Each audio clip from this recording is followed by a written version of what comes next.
Well, this afternoon, the Federal Reserve hiked interest rates. It wasn't a surprise. They went up 0.75%, but that brings it now to 4%, which is the highest level in 15 years.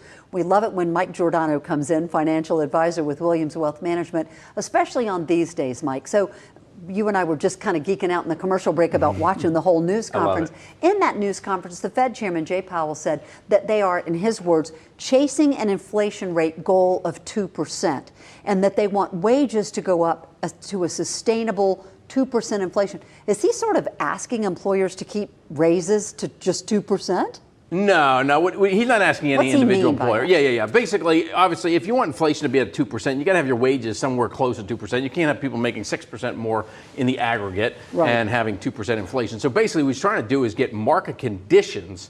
He's trying to get the labor market to loosen up somewhat so that market conditions create a situation to where you have 2-3% wage gains and not these higher ones, 6-7%. So he doesn't want employers anticipating that inflation's going to stay where it is and matching wages. No, he's trying to cool demand. He's trying to cool demand so that employers say we either need to lay off workers, not hire as many workers, and that loosens up the labor market enough into where they don't have to give 5-10% increases to get new work. Okay, he also said, in quoting here, the ultimate level of interest rate will be higher than previous levels. What does that mean? Where do you think they're going to land? Yeah, that was the real key part of his news conference, because the market was initially excited that we might be slowing the pace of these rate hikes. But then he said, I think we're going to have to go higher than what we projected before. And before they projected 4.6%. Right now we're at about 4%, right?